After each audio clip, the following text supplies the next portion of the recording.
Welcome back to the channel, y'all. It's Thursday, January 29th. It's about 36 degrees and it's 10:30 in the morning. Still got quite a bit of snow on the ground, as you can see here at the house. Got a lot of snow here in northeast Oklahoma the last couple days. It's been really cold, and a lot of the lakes are currently froze over. At least half of them are, so that's what I'm dealing with at the moment. Got another cold front coming through this weekend, so today is really the last decent day to get out and hopefully catch some fish for the next couple days. So we're gonna go out, hopefully do a catch and cook. I'm only gonna keep probably 6 or 8, maybe 10 for me and the wife for dinner. So we're gonna go out and hopefully put some fish in the boat and see what we can make happen. It may not be easy with everything being so cold, but can't catch them on the couch, so we're gonna go find out. So we're gonna head over to the storage unit right now across the highway, go pick up the boat, and we're gonna hit the water.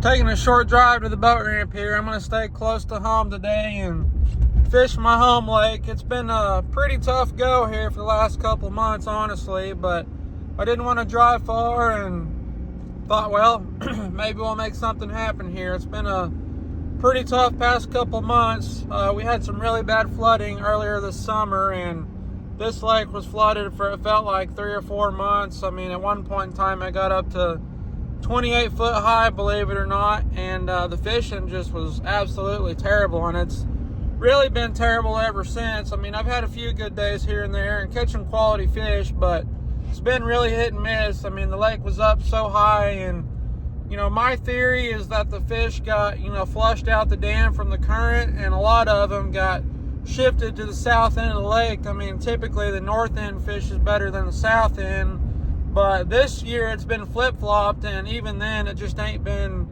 what it's supposed to be and what it has been in the past. And so I don't know what's going on, but you know, hopefully things will turn around, hopefully sooner rather than later, because I live right here on this lake, and I typically lately I've had to drive to other lakes to go fishing and stay busy guiding, but you know, that's just part of it. Mother Nature has their own way of thinking, and we can't do nothing about it. So anyhow, we're almost to the boat ramp, and we'll get the boat in the water and we'll go see what we can find. No ice here, thankfully. Wide open. Looks pretty calm. I know we got a light north wind today, supposed to blow 5 to 10, so not too bad, but we'll get the boat in the water here and go try to find some fish.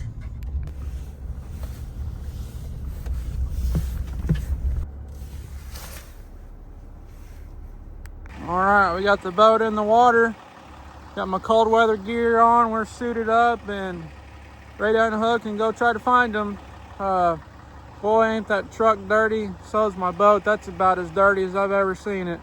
I'm pretty anal about keeping my equipment very clean, top to bottom, all the time, but with all this snow and stuff melting, it's pretty nasty out there. But once all this melts, I'll get it all spit shine back up and clean again. Good thing I got my waterproof boots on.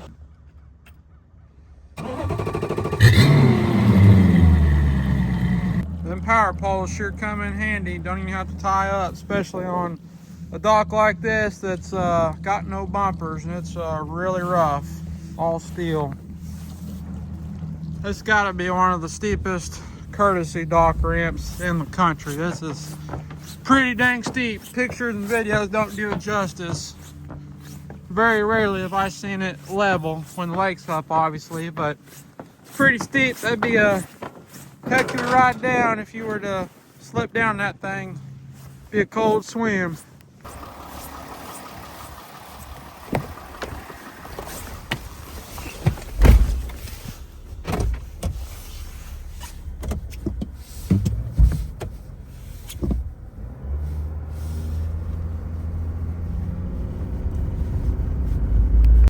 I'm either dumb or stupid. I'm the only one here.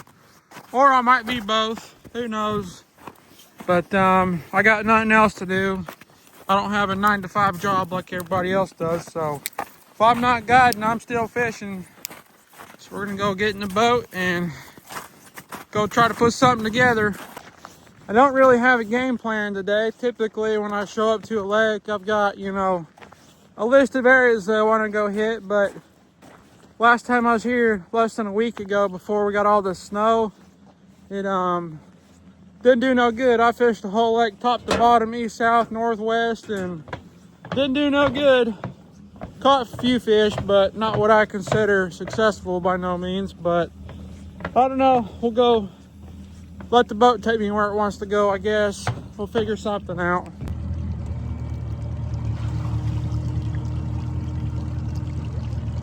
So before I take off, I figured I would put this in the video. I get asked all the time what kind of gloves I like to wear and why. So I wear 2 pairs of different gloves here. So this is the AFTCO helm gloves. These are what I use when I got a rod in hand and when I'm currently fishing. So this just keeps the wind and the cold off your hands. I mean, it's not super warm, but I still got movement. I'm able to hold the rod and fish and unhook fish and everything when I got these on. So these are really nice to wear when I'm fishing. So these are what I use for that. And then these are my AFTCO breakwaters. These are a little more expensive. They're about 50 bucks a pair, I think, but they're waterproof, windproof, and they're really comfortable. They're not as, you know, flexible as far as those go, but whenever I'm driving the boat and I'm going fast, these work great for that. Now if it's really cold, I'll break out my thick Wind Rider snow gloves, which they're big and bulky, and you can't really do anything with them other than drive the boat. So that's what those are good for. But these 2 pairs of gloves here do about everything I want to. So let's get to fishing. Man, look at this beautiful day we're having. Nice and calm, sunny. Checking out some of my top secret spots, but it seems they're so top secret, not even the fish know about them. So we'll keep on looking.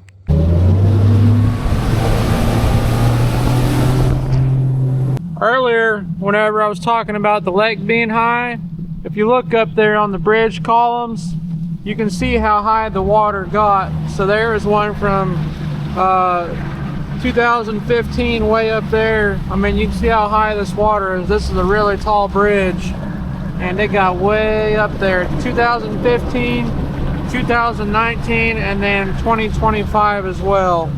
It got way up there.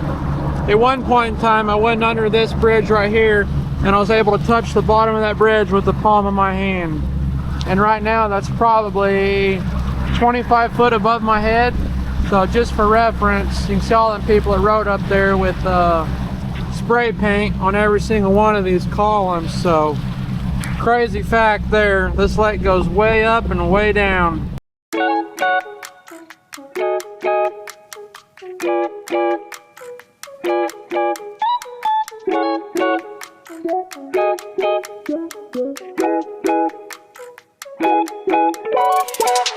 So I've made it to a spot here. It's got some timber in it. I typically do pretty decent in here at times, but I mean, so far I have yet to see a single crappie, and I've gone quite a ways away.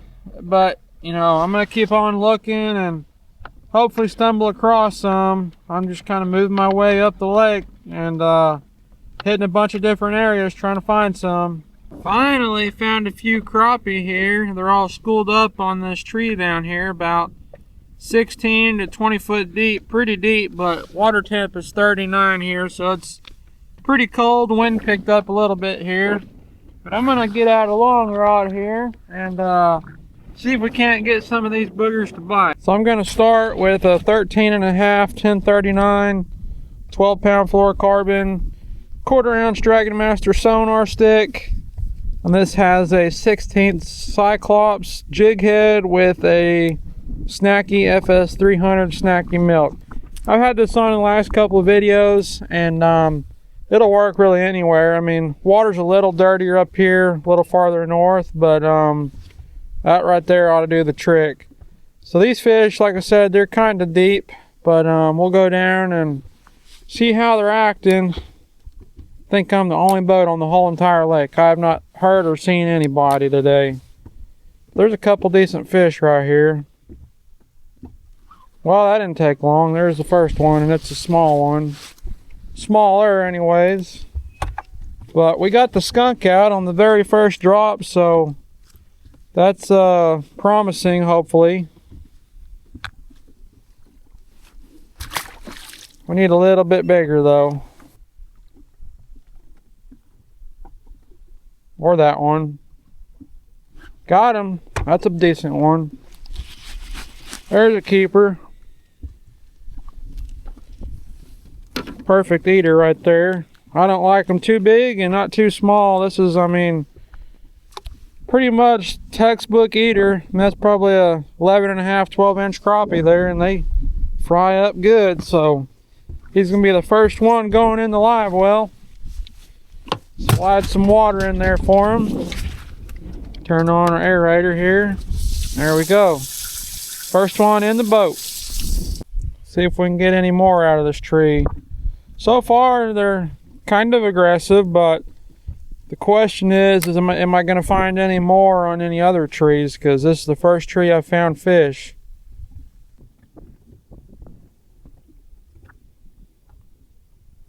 Got one coming up, and it's a small one, but he ate it. Yeah, a little bitty one. Way too small.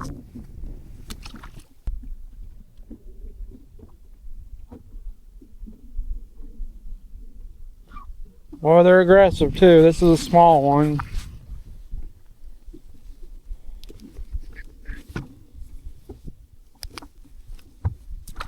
If I can just get the small ones out of the way, I could get a big one, because they're down there. So I'm just going to go back down, try them again. Oop, there's a good one. Better anyways. Come over there and smashed it. Yeah, he's an eater. A little smaller than the last keeper, but I'll take it. Not bad. So far they're being pretty aggressive, which is really surprising as cold as the water is and all the snow and stuff we've had. That's a little guy. Ah, he grabbed it too. They're munching. I can't believe it. I mean, I was on a different lake yesterday and you had to beg them to bite and they're spooky, but they're acting totally different here for some odd reason. Let me back up and try them again. Oh, that was a decent one. Here comes one. Got it. I mean, barely a keeper. I'm probably gonna throw this one back. He's just a hair small. Just a hair. Not even quite a tater chip.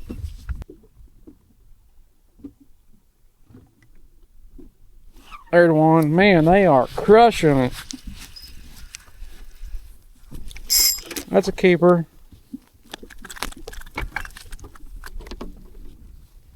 About a 10.5, 11-inch fish. Good eater. He'll take a grease bath. They're kind of moving off the tree. Still a whole bunch of fish. Bunch of little ones like this one. Little baby. But gotta have babies to have big ones. Quite a few decent ones right here. I think I finally put a pattern together, but they weren't here, I mean, just over a week ago, but now they are. That's pretty odd. But that's fishing. I mean, they say as soon as you got them figured out, try again. Fish on. Boy, these are spooky. This is a small one. There's what big old buffalo carp look like. Big old ugly fish, no good for nothing.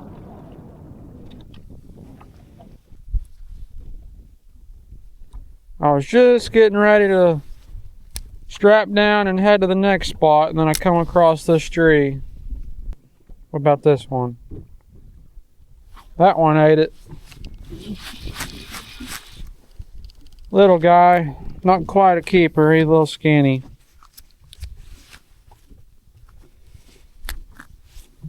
Maybe next year, pal. Here comes a better one. He'll eat it. Nope. Just looking at it. What about this one?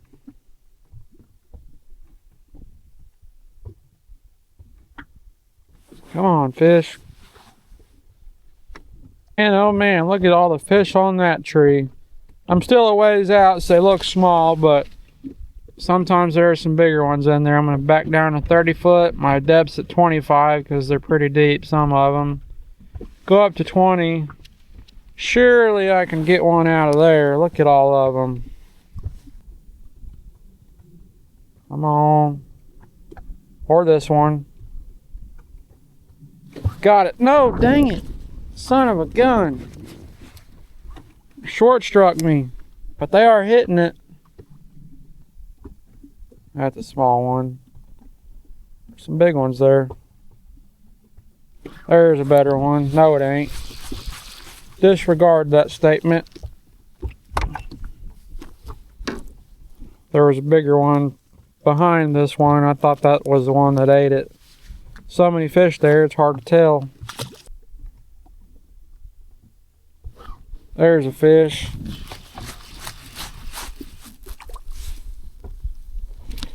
I mean, he's borderline. We don't have a size limit, but typically 10 inches is my cutoff. See, he's got the length, but he just doesn't have the shoulders on him. We can do better than that.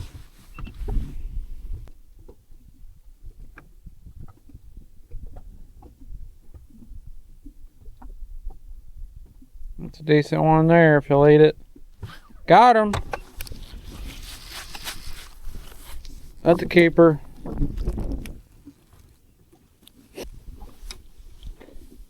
Perfect eater there. Get some more.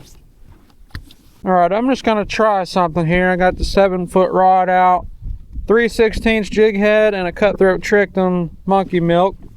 I'm going to see what happens when we go to a casting rod, a little more slower presentation and a different retrieve here. See, try to get on as many eyeballs as possible. There's a fish. First one on the short rod. Small one, not quite big enough.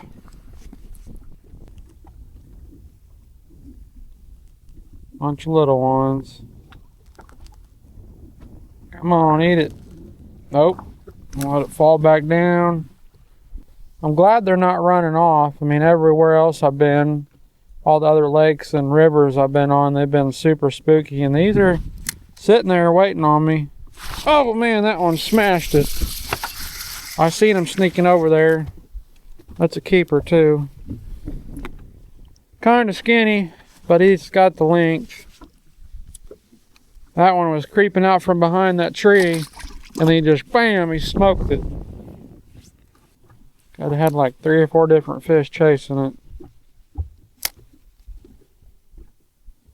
There's a decent one. I don't know if that's him or not. Nope, that's not. Get so many fish chasing it at one time, they all kind of merge together. I probably should have let that one eat. It was a bigger one.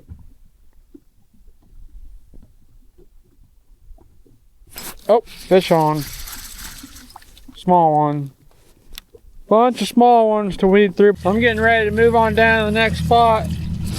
Got 5 or 6 pretty good eaters in there so far. A couple more and we'll be set. A few fish on screen here. Out here suspended in open water. Little wolf pack they call them. So I'm going to take the short rod and cast out there and cast in front of them. Look like some pretty decent fish there. There's my jig falling. Should be right about where I need to be. Here comes one. Got him. Feels decent. He was deep though. Yeah, he's an eater.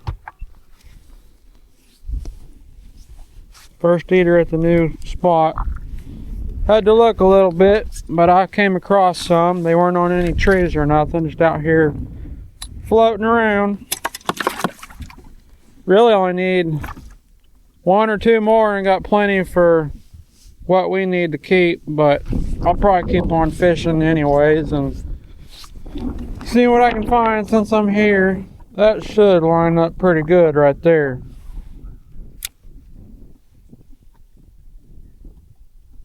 Here we go, here comes one. Come on, eat it. He thumped the snot out of it now. Small one.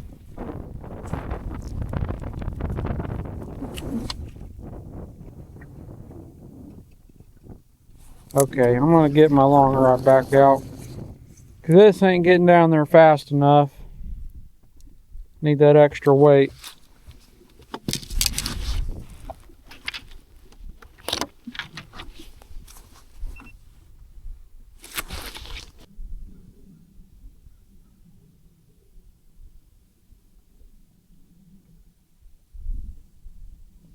Little fish.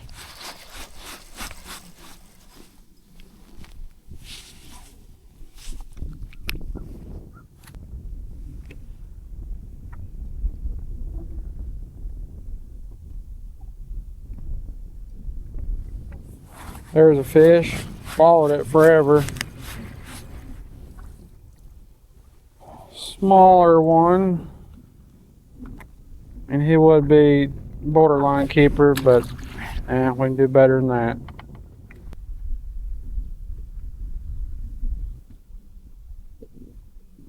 Here he comes. Maybe.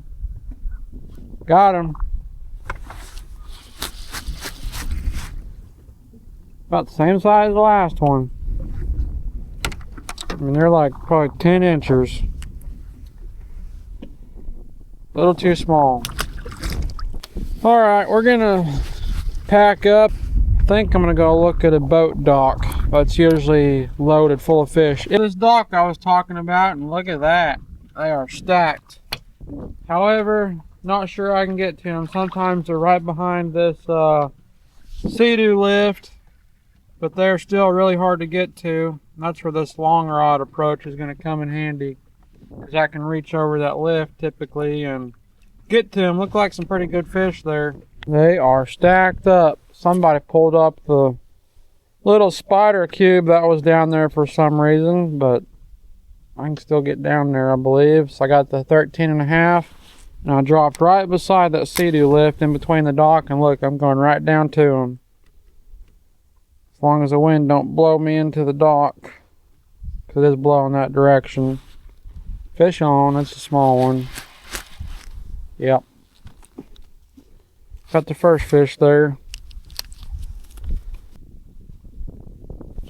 Fish on. A little bigger than the last one, but it's still not a keeper. Gonna have to catch a bunch, I bet, to get a keeper.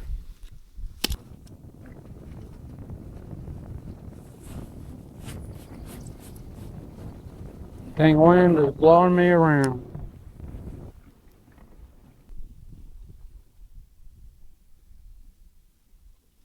Fish on. Another small one.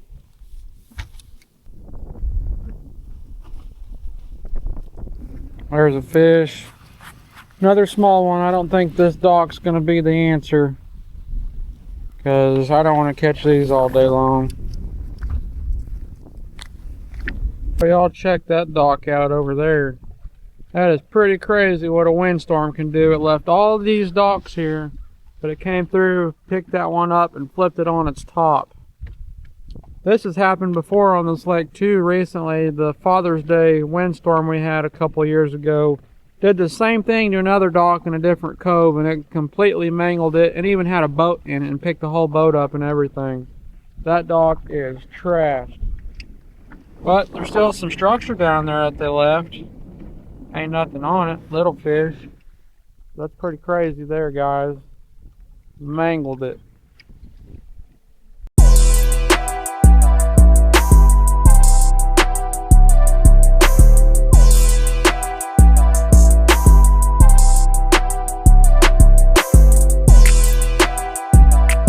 Alrighty, y'all, I'm gonna go ahead and call it a day. I've got 6 or 7 in there. Enough for a dinner. It's been pretty tough fishing, as I figured, like I said at the beginning of the video. But anyhow, I'm gonna head to the ramp, get these fish cleaned up, and we'll see you at the house. Alright guys, we have made it back home. I was gonna video the fish cleaning. However, I was in a hurry to get home, and I had to do that real fast off camera because I got home and my wife got locked out of the house because our garage door decided to kill itself, basically. The spring broke, and then I had some bent rollers, so I had to deal with that. I had the house key, and she didn't have one, so I had to hurry up and get home and let her in. So enough of that. Let's go inside, and let's fry them up. All right, I got everything ready to go here. Here's all my crappie cleaned up. I had them in a gallon bag, took them out, washed them real good in the sink. Ready to go. Here's Andy's Cajun fish fry. I've got one of these fancy shaker deals. Put it in there, close the lid, and shake it up and down.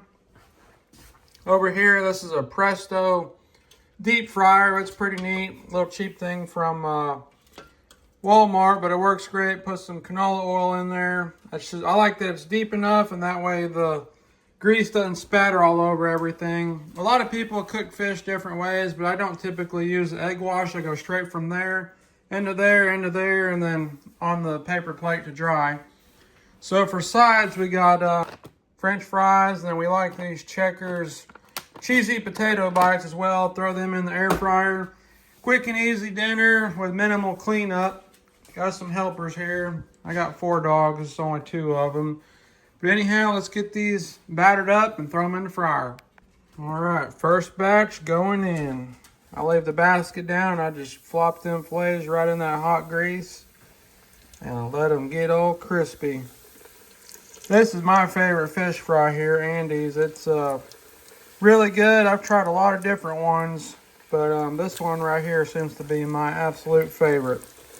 So we'll let them get going, and we'll go over here and get everything in the air fryer. All right, fries and the cheesy potato bites going in.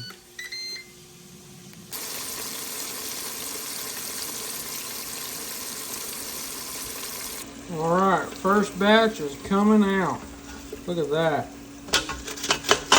It's nice and crispy. We'll let that oil drain off a little bit. And then we're gonna transfer these over. And let's get another one going. Got the temp set in between 350 and 400, getting them nice and crispy. If only you could smell it. It smells delicious. Let's go ahead and check on this. Almost done, getting nice and crispy, getting a golden tan to it. Also forgot to mention, my wife whipped up one of my favorite desserts here, good old banana pudding. And there you have it, folks. I don't know about y'all, but I am a starving Marvin. We're gonna go ahead and chow down, and I'll catch you later. Man, that hit the spot. I need to go in there and clean up that mess, but before I go, I want to remind you, make sure you hit that like and subscribe button. Helps the channel out, trying to grow this thing. Wintertime is my slow time, and I got a lot of free time to get out there and film some content for you guys, so trying to get this thing off the ground and get it rolling. But got a cold front this weekend, so it doesn't look like I'll be on the water for a couple days, but next week looks warmer, and I'm hoping to get back there out there on them crappie. So anyhow, if y'all are looking for a guide trip in Northeast Oklahoma, all my information's right here. Make sure to go follow me on Facebook at TJ Fishing Co. and Guide Service. I post on there daily. So you can go on there, like and follow me on there, keep up with all my daily posts. There's my website if you want to get on there and check out all my information about my guide service at tjfishingandguide.com. There's my phone number if you want to get a hold of me directly, 918-815-1256. And then my email is right there as well. So anyhow, I'm going to get off here, go clean up that mess, and until next time, see you on the water.